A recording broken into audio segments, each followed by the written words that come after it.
Assalamualaikum warahmatullahi wabarakatuh. Perkenalkan, saya Mega Heriani, guru SMK 3 Seluma. Pada video kali ini saya akan menyampaikan aksi nyata tentang budaya positif pada modul 1.4 pada calon guru penggerak angkatan 9. Ini Bu, saya sebagai calon guru penggerak angkatan 9 memohon izin kepada Ibu untuk melakukan aksi nyata pada modul 1.4 yang temanya budaya positif di sekolah SMK 3 Seluma. Saya mohon izin dari Ibu. Jadi pelaksanaan itu kapan? Rencananya dilakukan minggu nanti di bulan Oktober. Ya. Itu untuk aksi nyata di kelas atau sudah ini aksi nyatanya dilakukan di lingkungan sekolah SMK 3 Seluma membudayakan budaya positif. Bisa di kelas, bisa di lingkungan sekolah. Ya silakan Bu, tapi satu syaratnya jangan mengganggu proses pembelajaran yang ada jam Ibu. Silakan pilih jam yang kebetulan Ibu tidak ada jadwal mengajar. Terima kasih Bu Mega yang telah kesempatan waktu dalam hal ini untuk mengikuti calon guru penggerak. Saya support sekali dengan kawan-kawan. Semoga dapat mengikuti jejak-jejak kawan-kawan kita yang lain seperti Pak Sofyan, Pak Tejo, dan lain sebagainya. Saya pada prinsipnya sangat mendukung kegiatan-kegiatan ini dan saya juga minta tolong dari Bu Mega dengan pekerjaan yang banyak, jangan cepat putus asa karena Bu Mega harus menyeimbangkan antara tugas CGP dengan pembelajaran. Jadi kalau saya lihat itu kawan-kawan itu banyak yang sudah putus asa duluan karena melihat tugas-tugas yang ada di LMS atau tugas-tugas yang lain. Jadi silakan bagi waktunya dengan baik dan seperti tadi kan ada budaya positif. Jadi saya minta tolong dengan Bu Mega berikanlah contoh kepada kawan-kawan bahwa kalian guru penggerak itu memang tergerak, bergerak dan menggerakkan dan bukan kawan-kawan. Bismillahirrahmanirrahim. Assalamualaikum warahmatullahi wabarakatuh. Waalaikumsalam warahmatullahi wabarakatuh. Puji syukur atas kehadiran Allah Subhanahu wa Ta'ala, yang mana dalam kesempatan ini kita masih diberikan kesehatan dan kenikmatan dalam rangka pengimbasan budaya positif calon guru penggerak angkatan 9 Provinsi Bengkulu oleh Ibu Mega Heriani MPD MAT. Agar berjalan dengan hikmat, marilah kita sama-sama membuka acara ini dengan melapaskan lapas basmalah. Bismillahirrahmanirrahim. Acara selanjutnya yaitu kita akan sama-sama membaca doa dan sesuai dengan kepercayaan kita masing-masing agar acara ini lebih kondusif sesuai dengan apa yang kita inginkan. Berdoa dimulai.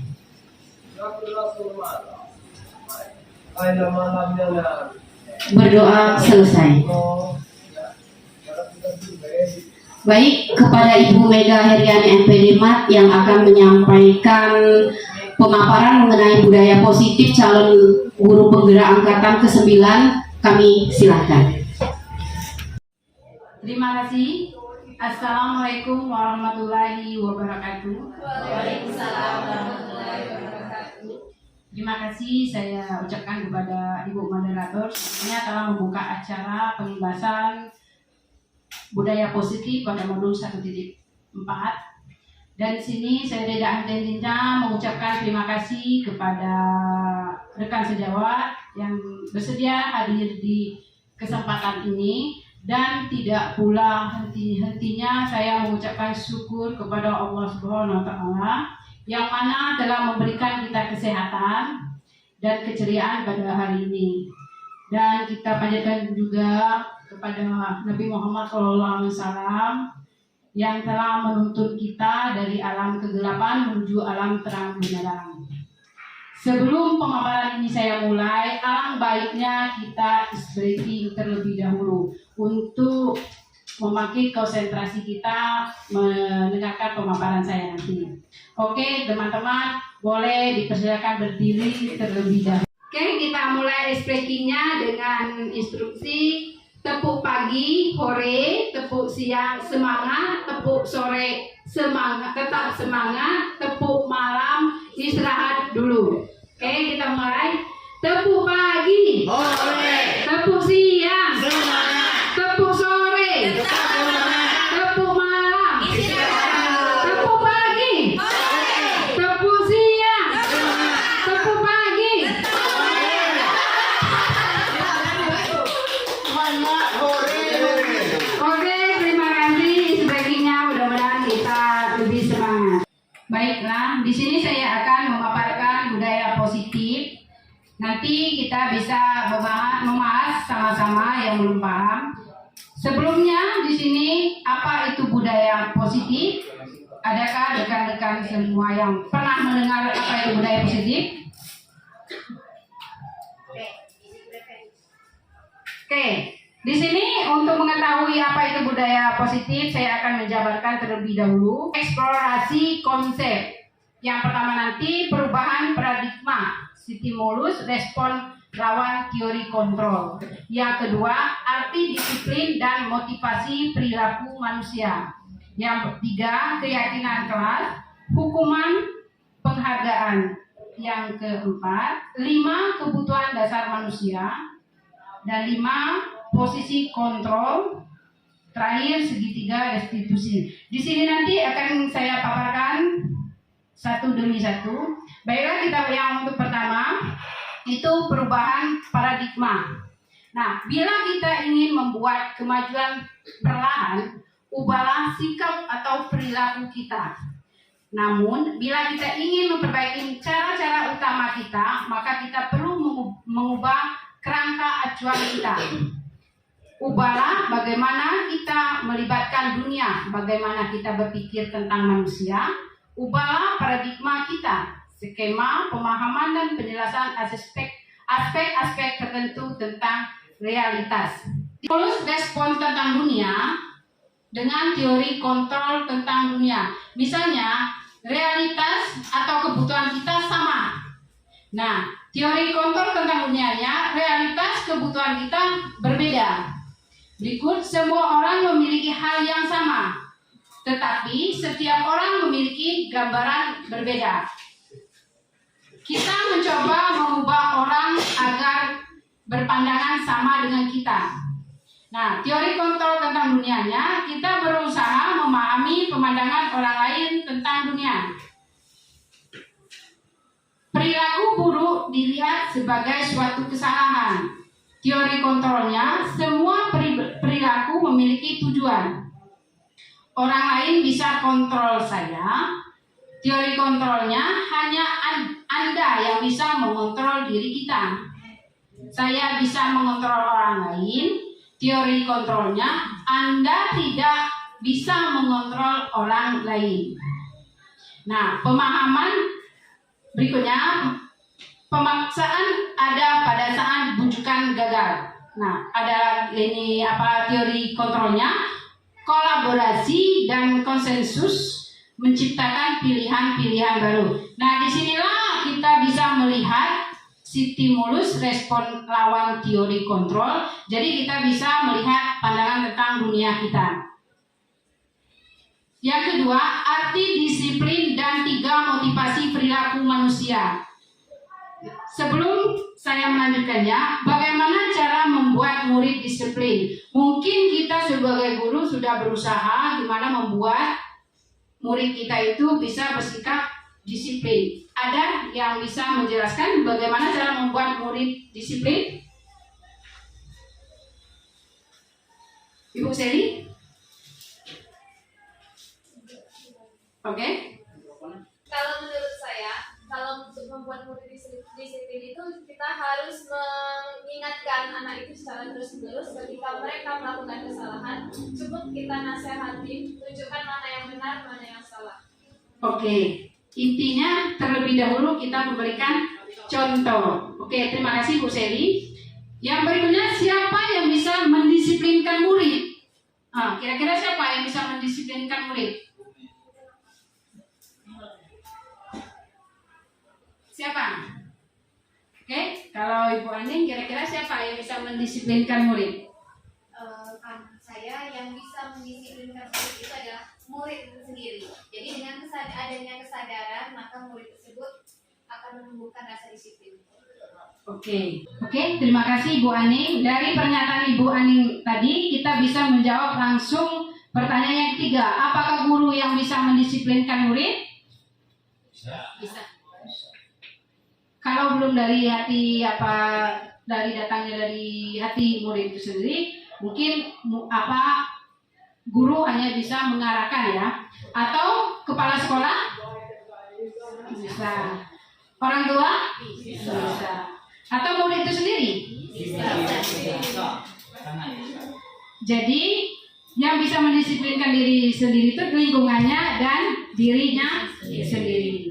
Oke, kita lanjut. Nah, makna kata disiplin. Pentingnya disiplin yang pertama adalah membantu kita untuk fokus. Berdasarkan Bapak Pendidikan kita, Ki Hajar Dewantara menyatakan bahwa di mana ada kemerdekaan, disitulah harus ada disiplin yang kuat. Sungguh pun disiplin itu bersifat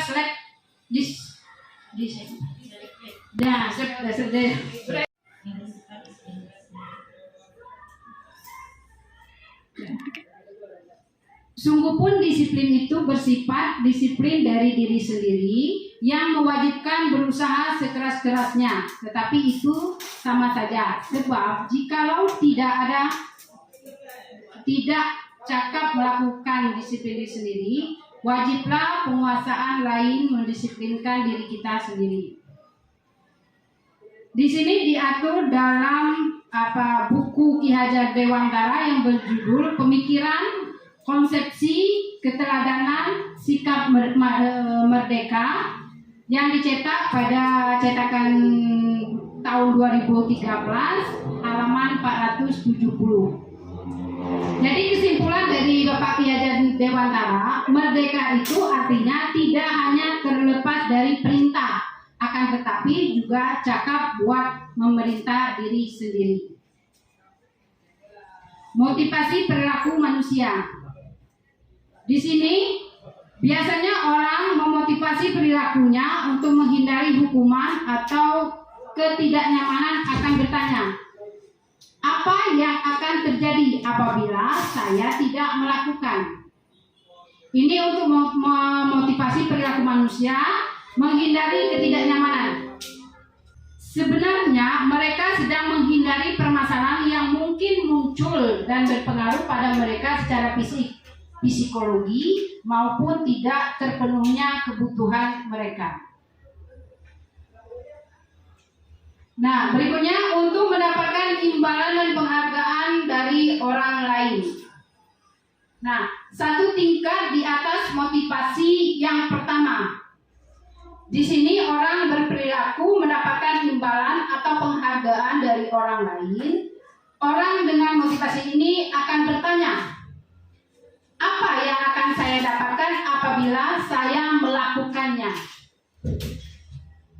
Mereka melakukan sesuatu tidak untuk mendapatkan pujian dari orang lain yang menurut mereka penting dan mereka letakkan dalam dunia berkualitas mereka. Nah, istilahnya kerja kita itu mengharapkan imbalan atau penghargaan itu biasanya kurang maksimal. Berikutnya, untuk menjadi orang yang mereka inginkan dan menghargai diri dengan nilai-nilai yang mereka sendiri percaya. Orang dengan motivasi ini akan bertanya, akan menjadi orang seperti apa bila saya mereka melakukan karena nilai-nilai yang mereka yakini dan hargai. Dan mereka melakukannya karena mereka ingin menjadi orang melakukan nilai-nilai mereka yakini tersebut. Oke, yang terakhir keyakinan kelas. Nah, mengapa keyakinan kelas? Mengapa tidak peraturan kelas saja? Nah, kira-kira di sini apa perbedaan keyakinan kelas dengan peraturan kelas? Ada yang bisa membantu? Atau pernah dengar keyakinan kelas? Pernah? Nah, kenapa tidak peraturan kelas yang kita buat?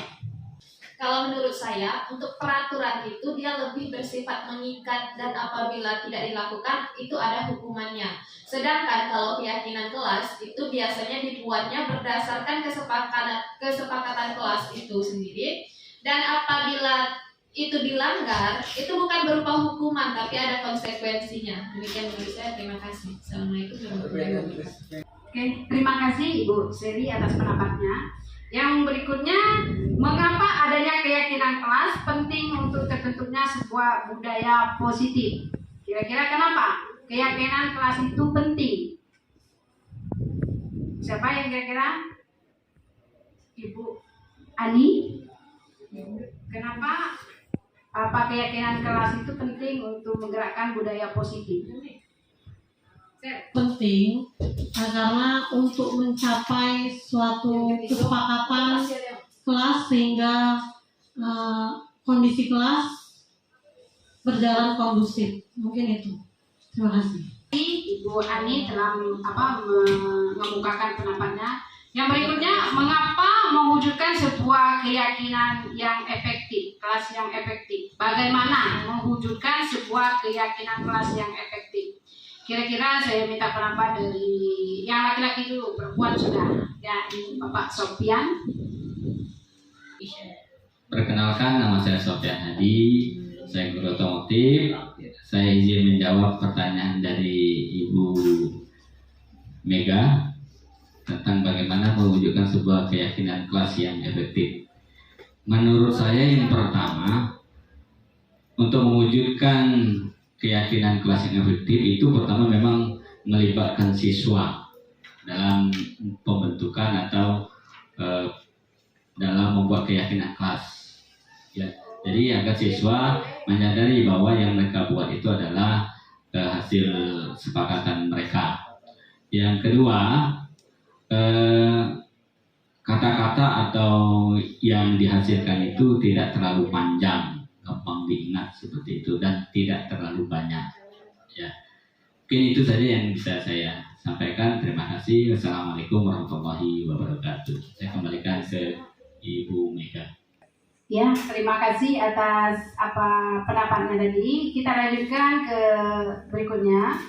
Mengapa keyakinan kelas? Mengapa tidak peraturan kelas saja? Di sini menciptakan keyakinan kelas bukan hanya tentang membangun kepercayaan siswa terhadap kemampuan akademik mereka, tetapi juga tentang menciptakan lingkungan belajar yang mendukung, aman, dan inklusif. Sedangkan peraturan adalah sebuah tata tertib yang harus dipatuhi dan mengenakan sanksi atau hukuman bagi yang melanggar. Jadi kita membuat keyakinan kelas. Di sini alasannya. Nah, membuat keyakinan kelas, di sini saya sudah memberikan contoh. Itu siswa menuliskan keyakinan kelas yang mereka inginkan. Jadi dari siswa sendiri membuat keyakinan kelas itu. Guru dan siswa mengulas keyakinan yang telah tertulis. Guru dan siswa memilih keyakinan kelas yang penting. Jadi semakin banyak yang memberi masukan, jadi guru dan siswa memilih yang mana yang paling diutamakan. Yang berikutnya, mengubah keyakinan kelas menjadi kalimat positif. Nah, itu perlu sekali bahwa keyakinan kelas itu bukan sembarang, tetapi harus menjadi kalimat positif. Terakhir, mengecek ulang dan menyepakati keyakinan kelas tersebut. Sebelum keyakinan kelas itu disahkan, sebaiknya disepakatin dulu ini dan mengecek ulang keyakinan yang telah dibuat. Ini di sini saya memberikan contoh keyakinan kelas. Ada kelas A, kelas B, dan kelas C. Nah, di sini ada 3 tipe. Jadi yang dikatakan kalimat positif mungkin bisa nanti kita pelajarin. Seperti kelas A, setiap anggota kelas perlu belajar. Apa itu kalimat positif? Positif? Kelas B kita lihat selalu bersikap positif. Apakah itu kalimat positif? Ya, untuk kelas C, hormat. Intinya kami meyakini bahwa sangat penting untuk menghormati semua orang dan barang milik orang lain. Tadi sudah di teman kita paparkan bahwa kalimatnya itu mudah diingat dan simpel. Kalau untuk di kelas C itu saya rasa terlalu panjang. Jadi inilah contoh-contoh keyakinan kelas yang saya ambil. Nanti boleh kita cobakan di kelas. Nah, ini contoh hasil curah pendapat guru dan murid-muridnya. Nah, guru tugasnya. Jadi anak menceritakan guru tugasnya apa. Jadi kalau menurut teman-teman sekalian, apa tugas guru itu? Yang kita kenal umum. Apa? Kira-kira Pak Ijat? Bismillahirrahmanirrahim. Assalamualaikum warahmatullahi wabarakatuh. Perkenalkan, nama saya Ijat Sudiwoto, mengampu guru produktif jurusan TBSM dan TKRO. Jadi menurut saya selaku seorang guru itu yang pertama itu memberi contoh yang baik. Kemudian itu memberikan inovasi, ya, mulai itu dari yang kedisiplinan, mengatur yang menyangkut yang disepakatin tadi. Mungkin hanya itu menyampaikan dari saya ucapkan terima kasih. Assalamualaikum warahmatullahi wabarakatuh. Terima kasih Pak Ijat atas pendapatnya. Jadi kita bisa mengetahui tugas guru dari yang dikemukakan anak tadi, dan juga di sini tugas yang bukan tugas guru, yaitu menyakiti atau disakiti. Jadi itu bukan tugas guru. Menyakiti. Oke, di samping tugas guru juga ada tugas murid. Di sini memahami dan mempelajari materi yang diajarkan, itu salah satu tugas murid. Menjalankan keyakinan kelas bila mana ada suatu pelanggaran, tentu sesuatu harus terjadi. Untuk itu kita perlu meninjau ulang penerapan peraturan atau keyakinan kelas kita selama ini. Penerapan terhadap suatu pelanggaran bisa dalam bentuk hukuman atau sanksi, atau berupa restitusi. Namun sebelum kita melangkah kepada penerapan restitusi, kita perlu bertanya, adakah perbedaan antara hukuman dan sanksi?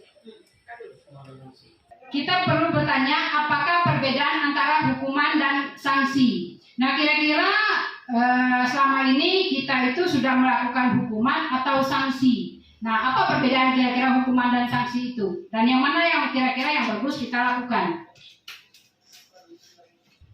Siapa kira-kira yang pelaku penghukum? Kalau bisa memilih, kira-kira yang mana yang bagusnya? Sanksi atau penghukum? Sanksi. Nah, kira-kira apa perbedaan penghukum dan sanksi?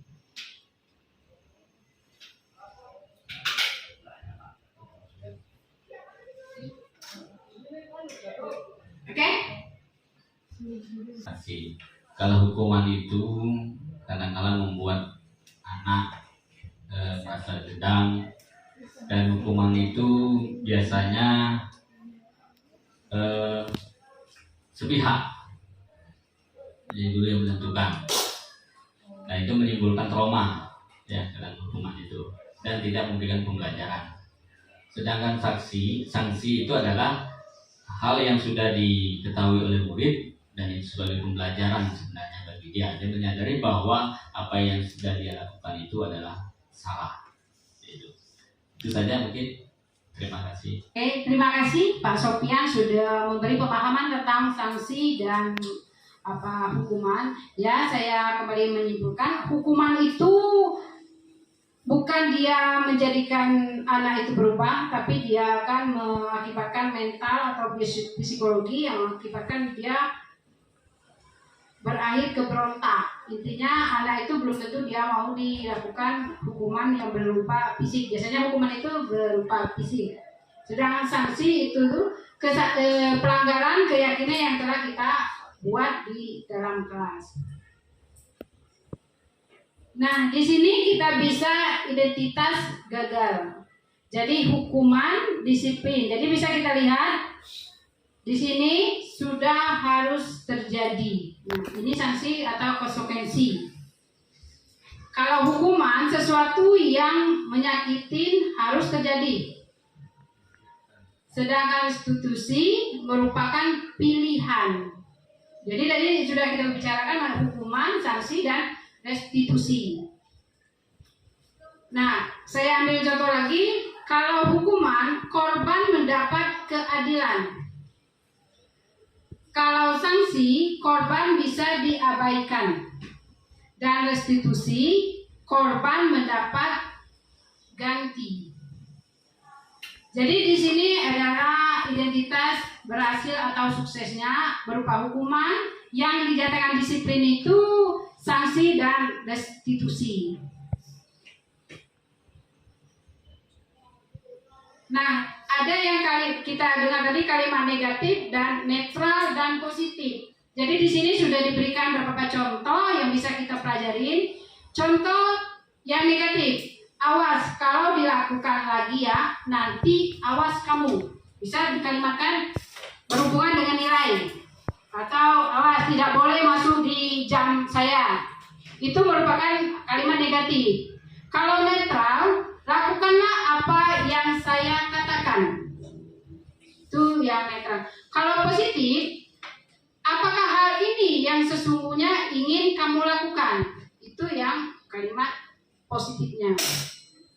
Berikutnya yang kita ambil contoh, misalnya konsep diri buruk. Itu untuk negatif. Yang netralnya konsep diri baik. Untuk restitusinya konsep diri kuat.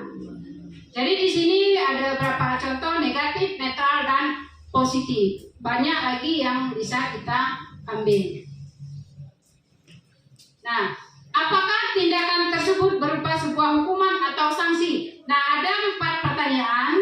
Saya minta kepada rekan teman sejawat. Apakah tindakan tersebut merupakan sebuah hukuman atau sanksi? Yang pertama, mencatat 100 kali di dalam buku dengan kalimat, saya tidak akan terlambat lagi. Ini hukuman atau sanksi?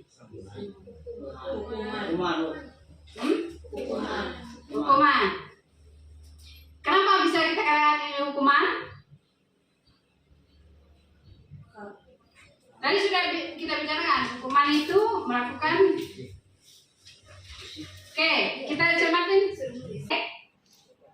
Yang kedua, membersihkan coretan yang dibuatnya di meja tulis. Sanksi atau apa? Sebenarnya sanksi dan kompensasi itu Tiga. Yang ketiga, murid diminta bertelanjang kaki sepanjang hari karena tidak menggunakan sepatu warna sesuai peraturan sekolah. Kira-kira sanksi atau hukuman? Hukuman. Oke.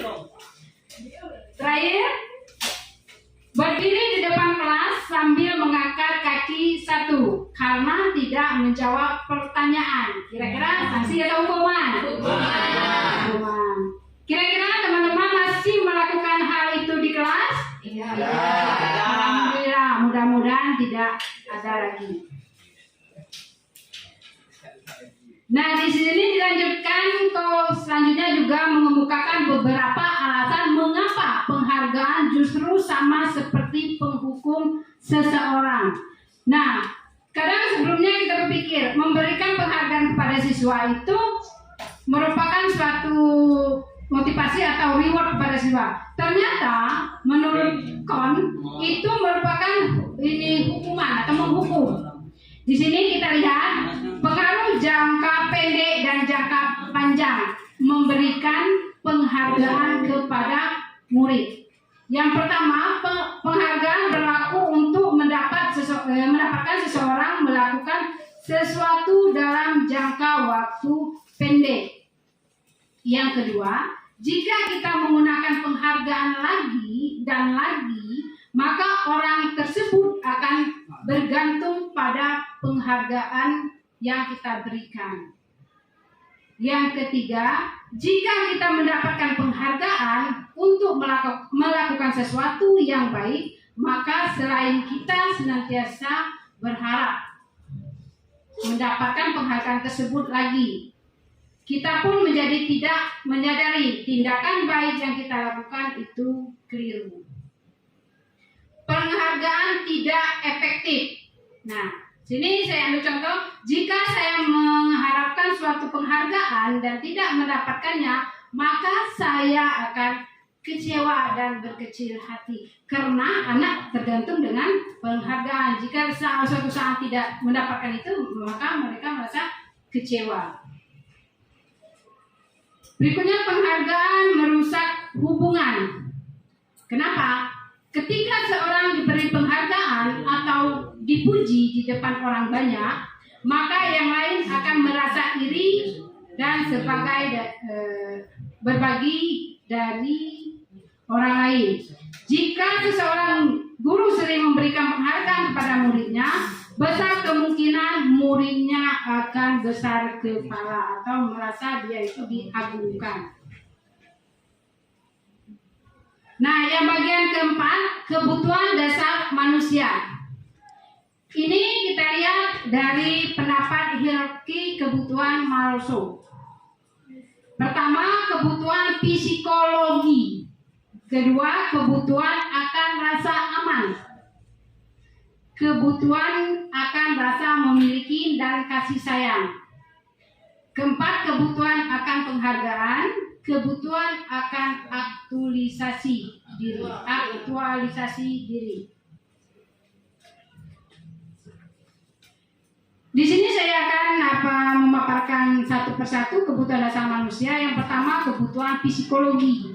Nah, kebutuhan psikologi menurut Maslow, kebutuhan psikologi tingkat pertama dan paling dasar dari kebutuhan manusia yang perlu kita pertahankan kehidupan biologis, termasuk makanan, air, udara, tempat tinggal, pakaian, dan seks, serta semua kebutuhan biogenik.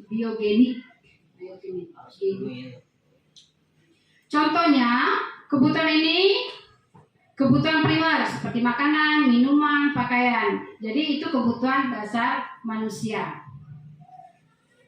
Kebutuhan dasar manusia berikutnya adalah akan rasa aman. Contohnya, seperti kebutuhan akan rasa aman dari bahaya yang akan mengancam. Kebutuhan perlindungan dari tindak kriminalitas. Kebutuhan rasa aman dari ancaman penyakit. Kebutuhan rasa aman dari bahaya bencana alam. Apakah kita punya kebutuhan dasar tersebut? Ingin? Jadi itu merupakan kebutuhan dasar manusia yang kedua menurut Maslow. Kebutuhan dasar ketiga itu akan rasa memiliki dan kasih sayang. Nah, itu merupakan kebutuhan manusia, dasar manusia. Nah, bentuk akan pemenuhan kebutuhan ini seperti bersahabat, keinginan memiliki pasangan dan keturunan, kebutuhan untuk dekat pada keluarga, dan kebutuhan antar pribadi seperti kebutuhan untuk memberi dan menerima cinta. Jadi itu merupakan kebutuhan dasar manusia. Kebutuhan dasar akan penghargaan. Kebutuhan ini keinginan seseorang untuk penilaian yang baik dari orang lain seperti ingin dihormati. Harga diri seseorang timbul dalam hubungannya dengan orang lain di dalam kelompoknya. Hal ini erat hubungannya dengan status di dalam kelompok dan penghargaan orang lain terhadapnya. Dan ini kebutuhan dasar manusia yang terakhir, kebutuhan akan aktualisasi diri.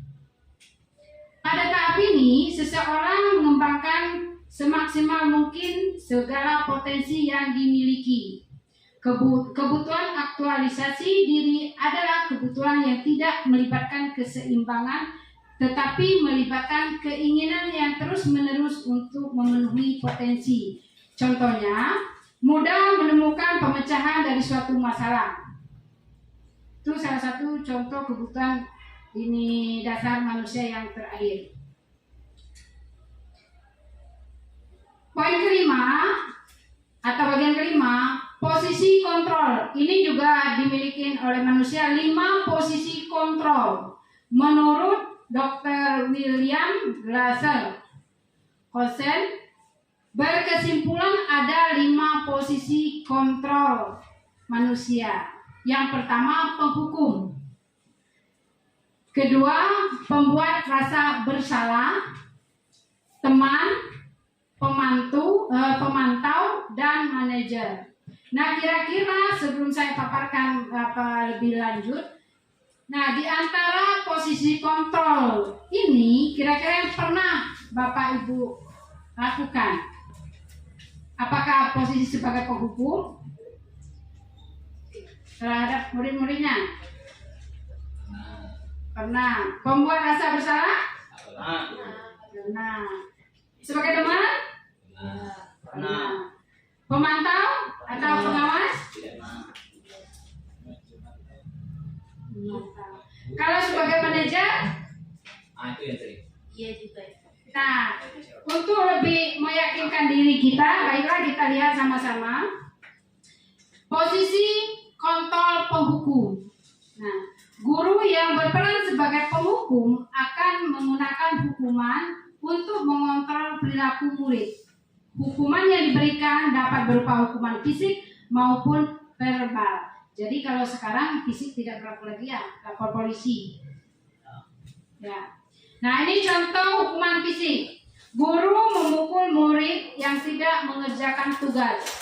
Apakah masih? Iya. Ya. Guru menghukum murid dengan berdiri di depan kelas karena berbicara saat pelajaran berlangsung. Masih ada? Masih. Guru memberikan nilai buruk kepada murid yang tidak mengikuti ulangan. Masih. Jadi posisi kontrol penghukum masih ada pada diri kita. Posisi kontrol pembuat rasa bersalah. Nah, di sini guru berperan sebagai pembuat merasa bersalah, akan membuat murid merasa bersalah atas kesalahannya. Guru dapat melakukan hal ini dengan cara memberikan nasihat atau dengan membuat murid merenung kesalahannya. Sebagai contohnya, guru berkata kepada murid yang tidak mengerjakan tugas, "Apakah kamu tahu bahwa kamu telah mengecewakan orang tua dan gurumu?" Pernahkah kalian bertanya yang kepada murid yang tidak melakukan tugas membuat tugas? Nah, guru meminta murid yang mencontek saat ulangan untuk menulis surat permintaan maaf kepada orang tua dan guru. Perhatikan, ini 1, yang ini 2, kalau yang ini 3. Ya, kalau yang ini 3. Belum jawab Pak Ferry. Yang ini 2. Oke, semuanya sudah konsentrasi kembali. Kita lanjut ke materi berikutnya. Posisi kontrol sebagai teman. Nah, di sini guru yang berperan sebagai teman akan memperlakukan murid seperti teman sebaya. Guru akan berusaha untuk dekat dengan murid dan memahami masalah-masalah yang mereka hadapi. Nah, ini biasanya rekan kita itu yang laki-laki ya, yang berperan sebagai teman. Yang pertama, ini kalimat contoh kalimatnya, "Ayo bantulah demi Bapak ya." Nah, pernahkah kita minta kepada anak seperti itu? Pernah. Ayo ingat, tidak bantu Bapak selama ini. Ayo. Pernahkah? Yang sudah kali ini tidak apa-apa, nanti ibu bantu bereskan. Jadi kalimat-kalimat ini merupakan kalimat kontrol sebagai teman. Oke, kita masuk ke kontrol pemantau. Pemantau ini berarti mengawasi. Pada saat kita mengawasi, kita bertanggung jawab atas perilaku orang-orang yang kita awasi. Apa ya? Bertanggung jawab Pak terhadap orang yang kita awasi? Jawab. Nah, posisi pemantau ini biasanya pertanyaan diajukan seorang pemantau, peraturannya apa? Apa yang telah kamu lakukan? Sanksi atau konsekuensinya apa? Itu biasanya pertanyaan posisi pemantau. Nah, seorang pemantau sangat mengandalkan perhitungan, catatan, data yang dapat digunakan sebagai bukti atas perilaku seseorang. Posisi ini akan menggunakan stiker, slip catatan, daftar cek. Nah, itu posisi kontrol harus mempunyai data akurat.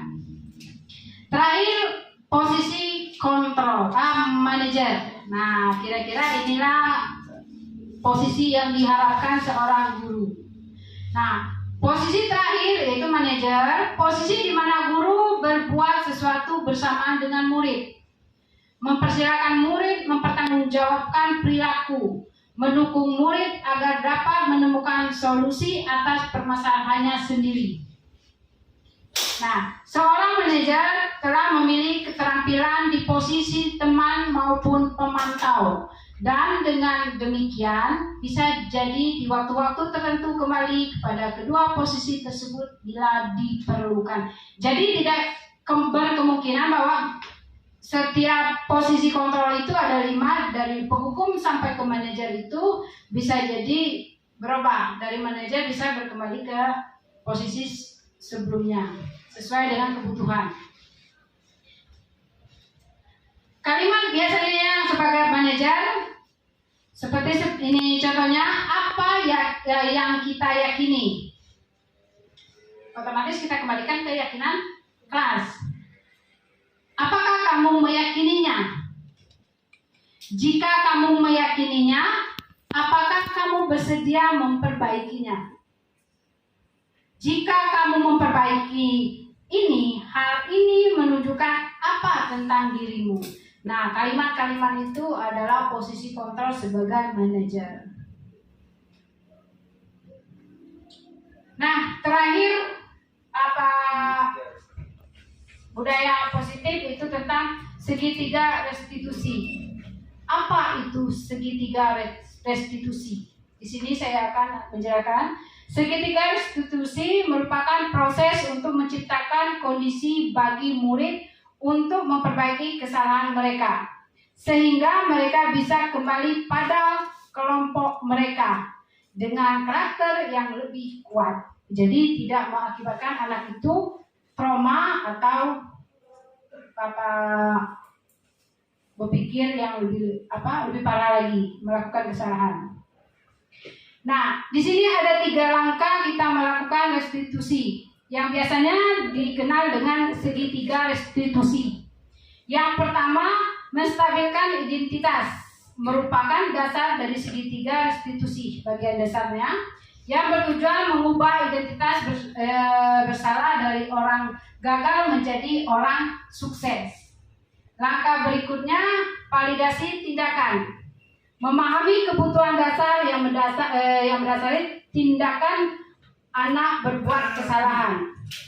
Itu sisi berikutnya. Sisi yang ketiga, serta menanyakan keyakinan kelas, menyatakan bahwa kita pada dasarnya termotivasi secara internal. Nah, segitiga restitusi restitusi ini biasanya dikenal dengan segitiga restitusi. Nih, ini segitiga restitusi. Bagian pertama dasarnya itu menstabilkan identitas. Biasanya pertanyaannya, setiap orang pasti pernah melakukan kesalahan. Itu pertanyaan dasar untuk melakukan restitusi.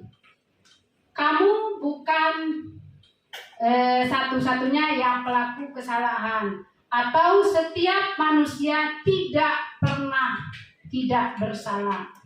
Itu pertanyaan dasar untuk melakukan restitusi. Nah, di sini saya ambil contoh kasus yang butuh restitusi. Nah, ini contoh kecil yang bisa kita selesaikan menggunakan restitusi. Yang pertama, pada suatu pagi di jam 4 sampai 6 mulai dilakukan pembelajaran kejuruan TKJ. Anak-anak mulai aktif di dalam proses pembelajaran kecuali Jaka. Dia masih nampak bingung dengan muka nampak sedih dan kurang fokus. Salah satu temannya menegur Jaka. Gimana dengan tugas? Sudah selesai? Jaka baru menyadari bahwa dia belum mengerjakan tugas dan dia merasa ketakutan. Guru mendekati Jaka, menanyakan kenapa masalah tersebut terjadi. Guru menawarkan restitusi kepada Jaka dan Jaka setuju untuk dilakukan restitusi. Nah, ini contoh restitusi yang dilakukan oleh guru tersebut. Yang contoh pertama, menstabilkan identitas. Guru betul menanyakan, menurut Jaka, perbuatan yang Jaka terlambat mengumpulkan tugas benar atau salah? Itu pertanyaan ini dasar seorang guru melakukan restitusi. Jika dia menjawab salah, maka gurunya, setiap orang pasti melakukan kesalahan dan tidak ada manusia sempurna. Itu jawab seorang guru. Nah, contoh validasi tindakan yang salah, Jaka pasti punya alasan mengapa melakukan itu. Jadi guru menanyakan itu kepada Jaka dan Jaka ini mengiyakan, dan guru bertanya kembali, sekarang ceritakan pada ibu apa alasanmu. Jadi seorang guru itu mendengarkan cerita si Jaka itu, kenapa dia tidak selalu terlambat melakukan pembuatan tugas. Jadi seorang guru mendengarkan, jadi tidak untuk menyangka atau memantah atau langsung menghukum. Setelah itu menanyakan keyakinan kelas. Nah, kembali lagi guru mengingatkan keyakinan kelas yang ada di kelas itu. Apakah Jaka meyakini keyakinan kelas kita? Nah, jika si Jaka itu menjawab ya, nah, guru bertanya lagi, apakah Jaka bersedia memperbaikinya? Jika Jaka itu menjawab bersedia, maka berarti hal itu menunjukkan seperti apa Jaka yang sebenarnya. Nah, berikutnya kita tanyakan kepada Jaka, apakah rencana Jaka memperbaiki kesalahan itu? Nah, kita dengarkan kembali, apa rencana Jaka?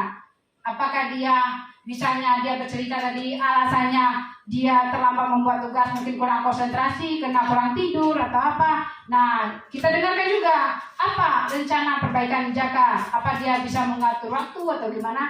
Jadi sebagai guru kita hanya memfasilitasi dia untuk menceritakan masalah dan mengarahkan dia gimana dia bisa menyelesaikan masalah. Oke, itu untuk contoh restitusi. Demikian ini untuk paparan ini, guru penggerak, tergerak, bergerak, dan menggerakkan.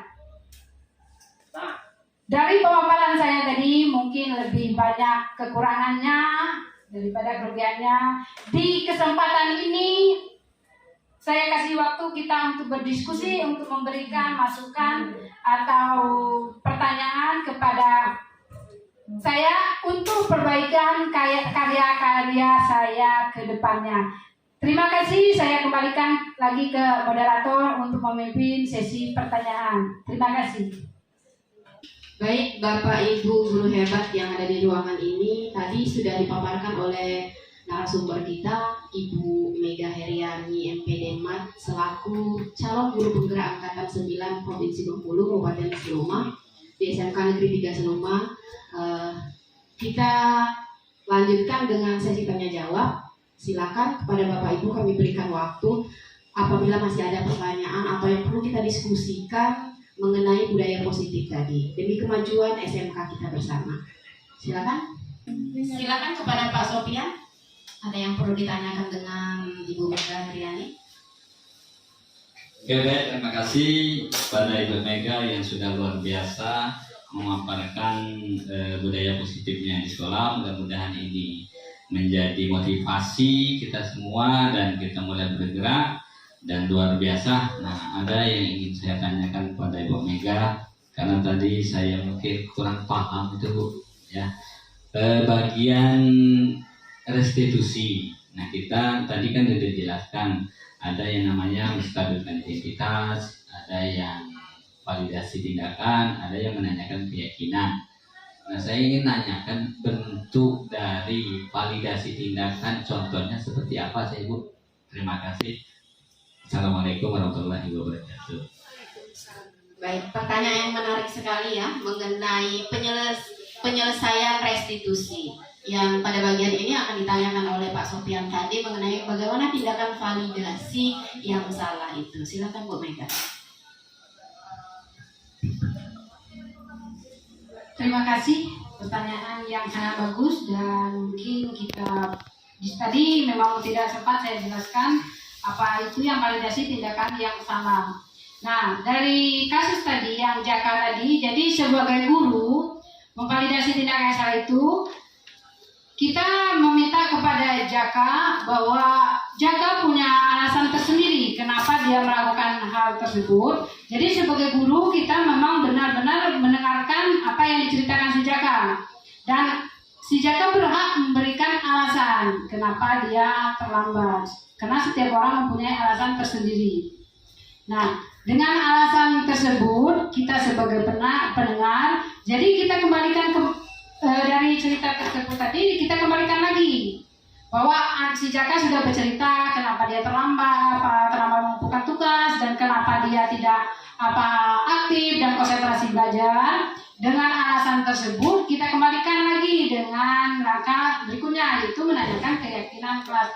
Apakah keyakinan kelas ada mengikat tentang setiap belajar siswa atau muridnya harus aktif.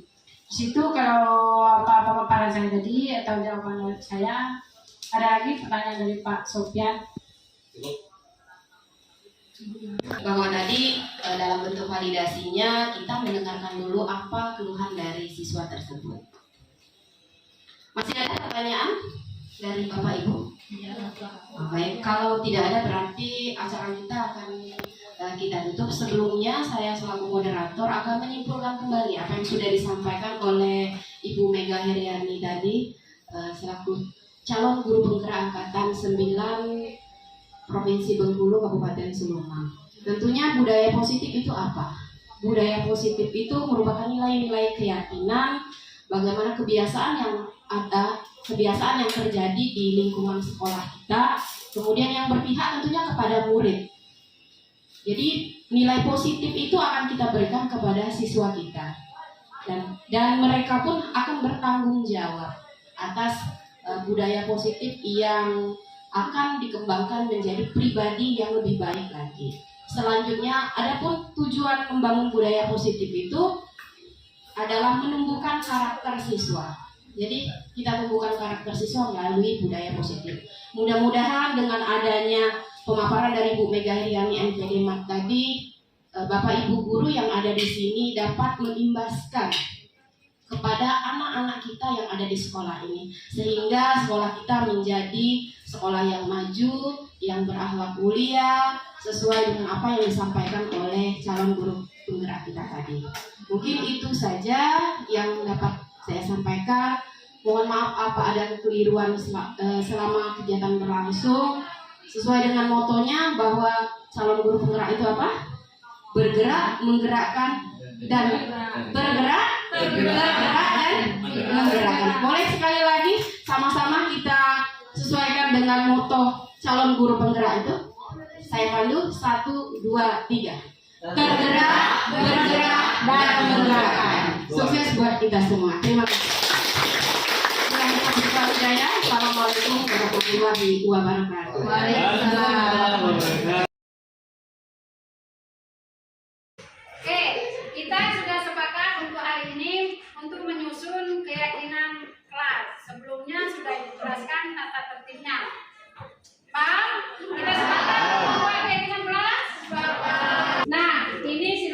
kalian buat dulu keyakinan kelas.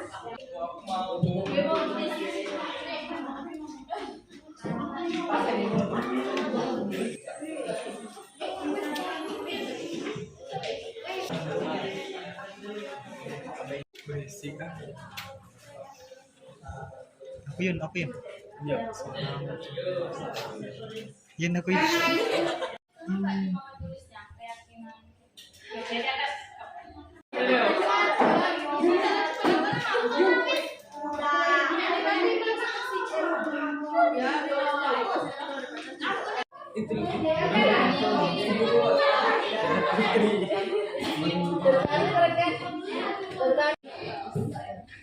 Siapa lagi cepat?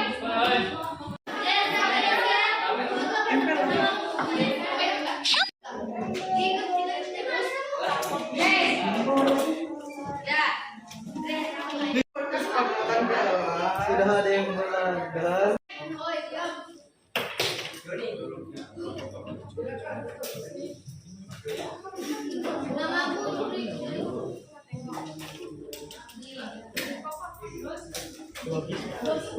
Oke. Nah, kalian nanti sibukkan di poster ya. Silakan dibuat di poster. Oke, udah sepakat kita ada